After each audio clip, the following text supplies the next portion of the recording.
Welcome to Philip Mastermind. I'm Kim. Today we'll be touching on 2024 investment themes. The primary theme that we believe will lay the groundwork for 2024 is the anticipation of approaching interest rate cuts by the Fed. Two questions to ask here. How is it done and why?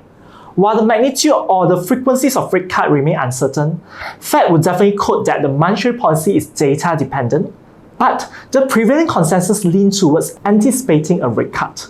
This is mainly due to falling inflation in the US and some emerging signs of a weakening in the labor market, though it's not very clear yet.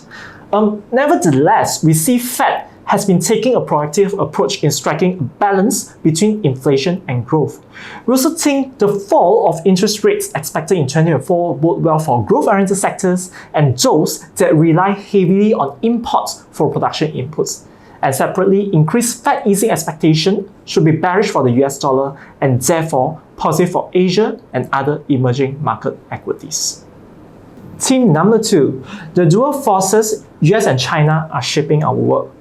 Since the creation of People's Republic of China in 1949, several efforts have been made to limit China's access to various critical technologies, including nuclear weapons, space, satellite communication, GPS, semiconductors, supercomputers, and AI as well.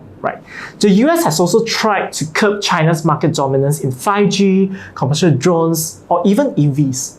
But throughout history, unilateral or extraterritorial enforcement efforts to curtail China's technology rise have failed. For example, since the onset of US-China tension where US limited or banned the export of advanced AI chips to China, NVIDIA, which traditionally held a dominant position as the leading provider of AI chips in China, with a market share surpassing 90%, is facing challenges. And in response to these limitations, China companies including Huawei have embarked on the development of their versions of NVIDIA best-selling chips such as the A100 and the H100 GPUs. Another good example we think is US car maker Tesla has lost its crown as the top maker of all EV to Chinese firm BYD in Q4 according to sales figure released early this year. Does that mean that US is no longer relevant? We don't think so. The US is still the biggest economy in 2023 with a projected GDP of 26.9 trillion for the year, and China stays steady at the second place with about 19.4 trillion GDP in 2023. And due to the substantial size of these two leading economies, that will translate to pockets of investment opportunities in this region, especially US companies where the earnings quality is better, while China companies are also catching up. Hence, we believe it's irrational to exclude either China or US from the investment equation. The third theme centers around the global tech sector. Following a decline in 2023, we are seeing the beginning of an upturn in the global tech cycle, which will boost global trade. Specifically, the World Semiconductor Trade Statistics (WSTS) is projecting a rebound in the semiconductor sales at an annual growth of 11.8% in 2024 versus a decline of 10.3% for 2023, to be driven by a broader recovery in the mainstream applications within mobile, auto, and industrials. WSTS also expects a recovery in the inventory replenishment, a rebound in the smartphone shipments, as well as improving consumer sentiments across the board. That could benefit selected Asia-Pacific markets, including Korea, Taiwan, or even Malaysia, given the tech sector accounts for the largest share of GDP in Taiwan, about 19%, followed by Korea 10%, Singapore 9%, Vietnam 7%, Malaysia 6%, and Thailand 3%. The stocking pressures that weighted on growth throughout most of 2023 are likely to ease in 2024.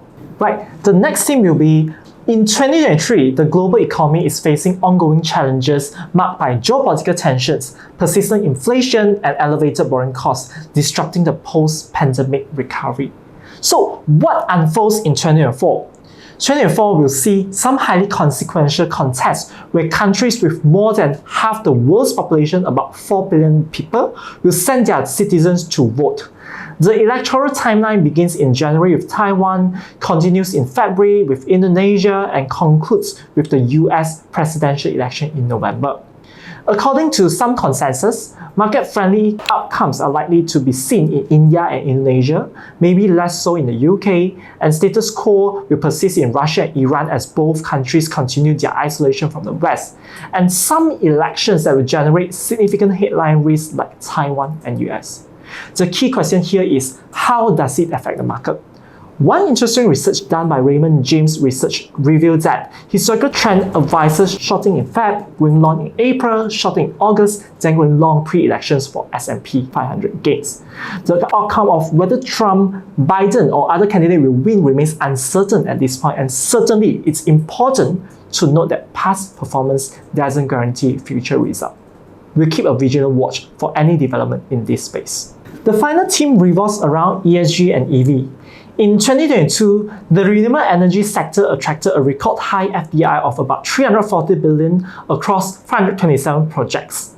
The project covers areas in green hydrogen, wind energy, solar, and biomass. In fact, according to IEA, to reach net zero emissions by 2050, annual clean energy investments worldwide will need around $4 trillion by 2030, which translates to pockets of investment opportunities across different sectors and industries. Separately, EV sales are growing exponentially up the S-curve. According to IMI, EV sales could overtake ICE sales as early as 2026, and each year, forecasters revise their EV market share projection upwards, driven by declining battery costs, consumer preference shift to EV, as well as improving infrastructure. Currently, consensus centers around 40% EV market share by 2030, and China is leading a race to dominate future EV technologies. Malaysia is also catching up. In Malaysia, from NETR to Budget 2024, there is a surge of initiatives and regulations surrounding ESG. According to Prime Minister Anwar Ibrahim, it's projected that a minimum investment of 1.2 trillion ringgit will be necessary to facilitate a responsible energy transition to 2050. In this decade alone, the government will spend around 60 billion ringgit to 90 billion ringgit for essential spending, such as expanding public transportation, enhancing grid infrastructure, and upskilling the workforce. Who are the beneficiaries? Renewables, utilities, property, construction, and selected tech and industrial names. And on EV, our target is to achieve 15% of TIV for EV and hybrid by 2030 and 38% by 2040. We are also expecting 10,000 public charging stations to be installed by 2025. So there are a lot of exciting opportunities here. What's next for Malaysia? Is there any turning point in 2024? We think Malaysia market is supported by continuous execution of macro blueprints launched in 2023, robust domestic demand amid normalizing tourism and cash aids for B40 and M40, and a potential reversal in the strong US dollar. A US soft landing, or ideally a non-landing scenario, and gradual recovery in China could offer some support to the local market. On domestic front, well, we think Anwar's recent announcement regarding mission objectives, NETR, NIMP, Budget 2024, and re-invigoration of developments in Johor are promising. Execution and policy continuity being pivotal for their success. There are also other positive catalysts, such as a boost in Malaysia tourism due to China reopening, low foreign shareholding is about 19.5% as of December 23, KLCI valuations below mean, rising FDI momentum, and signs of tech cycle bottoming out. Here's a summary of valuation in terms of PE and PB for selected markets that we track. Well, we see markets trading above mean level PE include S&P 500, Taiwan, India, and Japan. Those that are below mean level include Asia Pacific and Japan, Europe, China, Hong Kong, Korea, and Malaysia. In terms of PE, Hong Kong is the cheapest, trading at about 8 times forward PE. And we see plenty of investment opportunities in Hong Kong as well as Malaysia market in terms of the price to earnings ratio. At the same time, while we are looking for opportunities, risks are also another aspect that investors should look at. Elevated global inflation and monetary tightening is one of the risks that we see, and as a result, USD could stay stronger for longer, right? Separately, slower than expected global growth and slower than expected China recovery are also another risk that investors should stay watchful. Geopolitics is also one thing. Worsening US-China relations, Middle East tension and oil price volatility, right? Political and policy risk back in Malaysia, implementation risk in terms of the longer than expected project rollout, as well as earnings growth, right? Weak earnings growth in KLCI is also another thing that we have to look at. Finally, COVID-19. We see recently there are a lot of cases, COVID-19 cases, so that's also one of the possible risks that we look at. Well, in terms of our offerings in Phillip Capital Malaysia, we have a wide range of private managed accounts that could cater to different investor needs. We have blue chip for value investors, dividend enhanced for yield seekers, ESG. ESG matters have gained significant importance for both corporations and investors in the recent years, and our ESG mandates are suitable for investors who want to optimize the risk-adjusted return by constructing a diverse portfolio of ESG companies.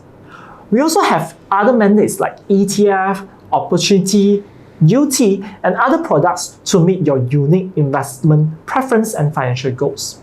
For global mandates, we have PGWA, right, that allows individuals to invest in international stocks, foreign unit trusts, ETF, and alternative investments. Investors are allowed to gain access to more than 23 global exchanges by opening a PGWA account with us. We also have other mandates such as Asia Focus, New Frontier, and World Leader. Our unit trust arm, Phillip Mutual Berhad, offers a comprehensive list of local and global unit trust funds that may suit your investment preference and financial goals. We have Phillip Dana Aman, which is our local Sharia equity funds. Conventional equity offerings include dividend, PMEGF, PER, and recovery. For defensive investors, our money market funds and Phillip Dana Muni, a fixed income fund, could be an option for you. Meanwhile, Phillip Select Balance is a mixed asset fund that invests in both equities and fixed income securities. Last but not least, we also have a selection of unit trust offerings with global or Asia Pacific exposure, including Asia Pac Income, Focus China, Phillip Global Star, Dana Dividend, and Global Disruptive Innovation Fund. In short, here's a summary of our themes in 2024. Theme 1, picking interest rate both well with equities, emerging markets stand to benefit the most. The dual force in US and China are shaping our world.